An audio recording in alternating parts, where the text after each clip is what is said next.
Universitas Veteran Bangun Nusantara atau Univet Bantara merupakan perubahan bentuk atau pengembangan dari Institut Keguruan dan Ilmu Pendidikan IKIP Veteran Sukoharjo. IKIP Veteran Sukoharjo didirikan oleh para veteran pejuang kemerdekaan Republik Indonesia pada 28 Maret 1968. Adapun para pendiri IKIP Veteran Sukoharjo tersebut ialah Sunario AS BA, FX Sriwidodo BA, Sutasno BA, Karsono AS BA, Sukri Atmo Taruno BA, Suroso BA, Sarwoko SA, Dr. Andes Mursidi, Sulbekti. Pada mulanya, IKIP Veteran Sukoharjo merupakan cabang IKIP Veteran Jawa Tengah di Semarang dengan status terdaftar SK Dirjen Dikti tanggal 29 September 1969 nomor 174A _ DPT _1 _ 69. Dengan terbentuknya Yayasan Pembina Perguruan Veteran Sukoharjo, maka pada tanggal 9 November 1979 secara resmi IKIP Veteran Sukoharjo melepaskan diri dari IKIP Veteran Jawa Tengah Cabang Semarang.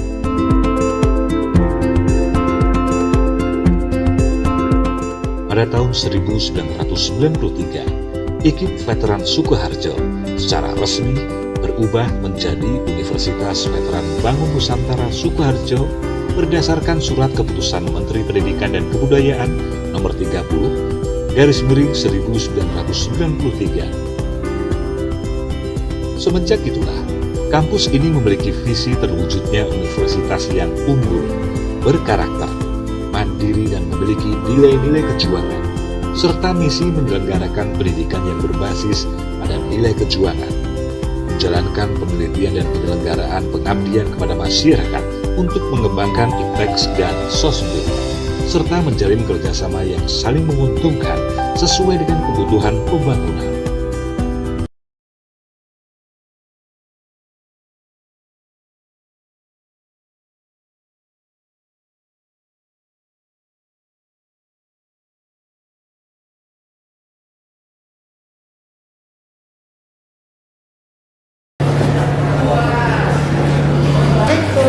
Waalaikumsalam. Aku mengganggu kalau sudah sebentar. Oh iya, bisa Mbak. Gimana? Mau ngobrol dengan ibu. Oh iya, hari silakan duduk. Gimana ya Mbak? Ada kepentingan apa ya Mbak Rida kok ingin bertemu dengan Ibu? Saya ingin bercerita. Ingin bercerita. Oh, sebelumnya Mbak Rida sudah pernah belum melaksanakan konseling kayak gitu? Belum pernah.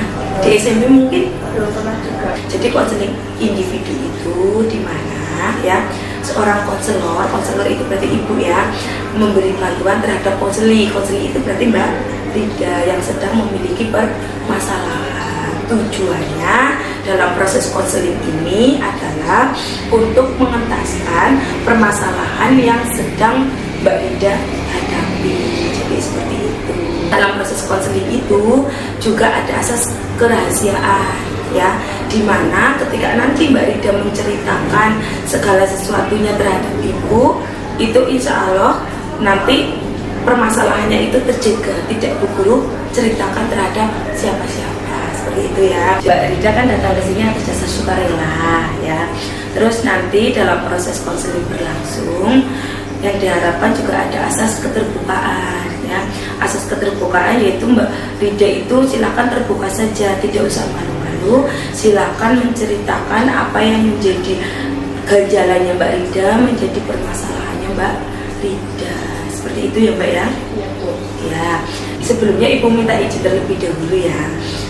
Untuk proses konseling kita pada hari ini itu nanti akan diambil videonya guna memenuhi tugas PPG-nya Bu Guru. Kira-kira diizinkan apa tidak dari Mbak Rida? Boleh Bu. Boleh. Jadi kalau misalnya Mbak Rida memang mengizinkan, nanti berarti proses konseling kita pada hari ini nanti dilakukan perekaman ya. Ya, gimana? Udah siap mengikuti kegiatan pada hari ini? Sudah Bu. Sudah. Jadi untuk mengawali kegiatan kita, nanti kita bisa berdoa terlebih dahulu ya. Ya, silakan berdoa dimulai. Doa selesai. Gimana Mbak Rida? Apakah sudah siap mengikuti kegiatan ini? Sudah Bu. Oke, tadi Mbak Rida kan datang ke sini katanya pengen curhat sama ibu ya. Itu permasalahan apa? Kenapa? Jadi Bu, saya punya masalah. Misalkan ini saya sering juga Bu. Itu dikarenakan saya malas Bu.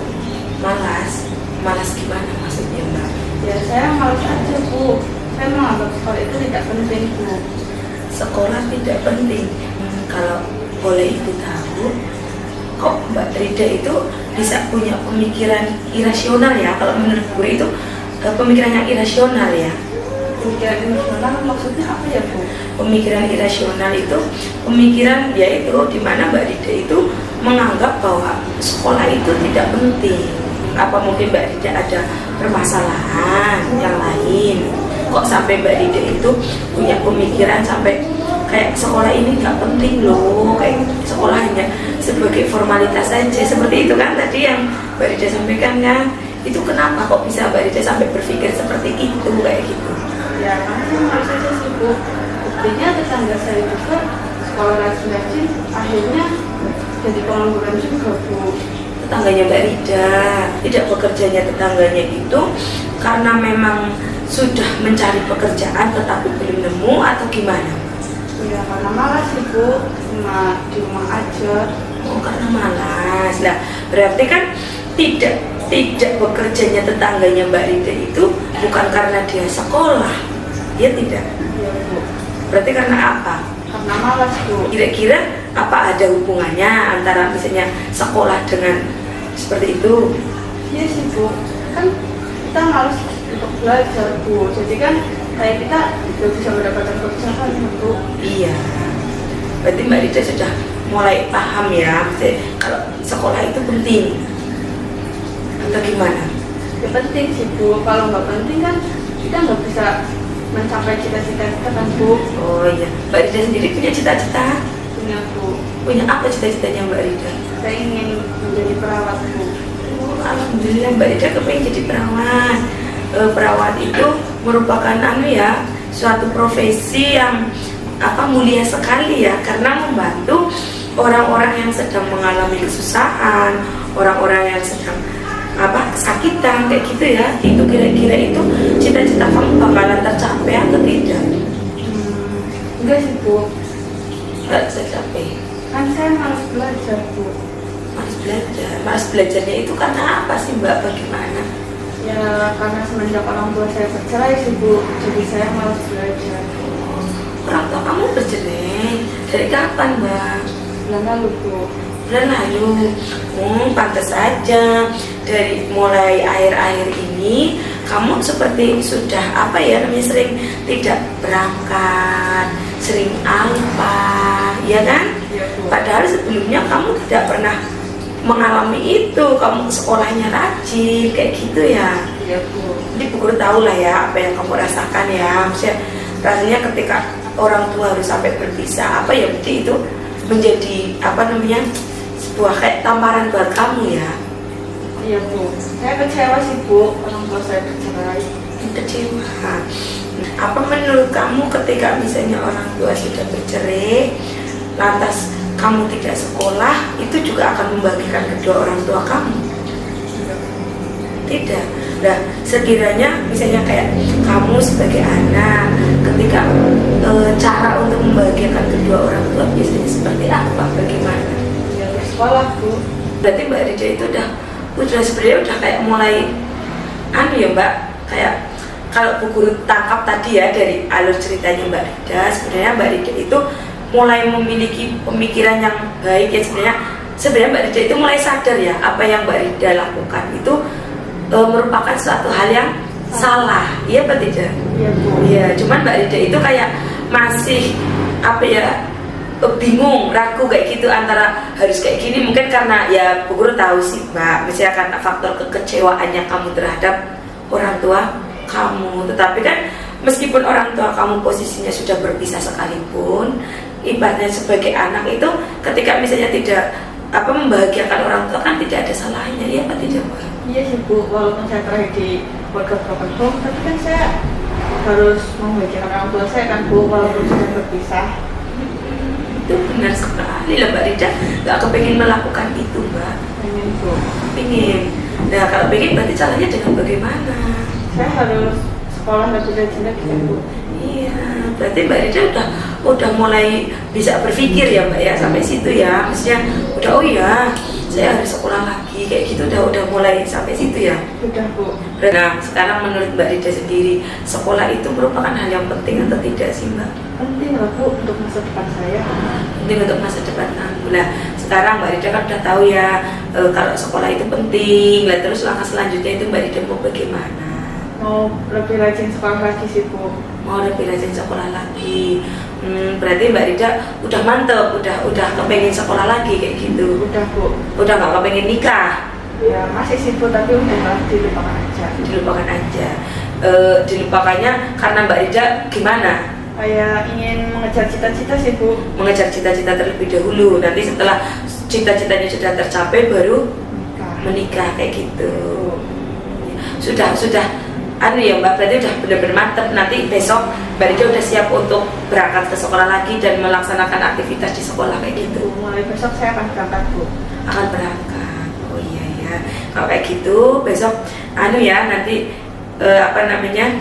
silahkan diikuti saja pembelajaran seperti biasa. Nanti kalau misalnya ada pembelajaran apa ya bisa ditanyakan ke teman-temannya yang kemarin tertinggal atau ke Bapak Ibu guru kayak gitu ya.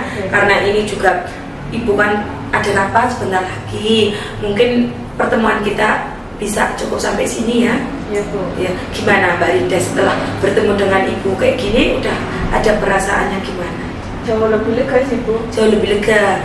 Ya nanti kalau misalnya Mbak Rida masih ada perasaan yang masih ganjal, yang sekiranya masih belum plong kayak gitu, nanti kita bisa atur waktu lagi untuk pertemuan berikutnya ya, mungkin kayak gitu ya Mbak Rida ya. Iya Bu. Ya mungkin sekarang Mbak Rida sudah bisa kembali lagi ke kelas ya. Iya Bu.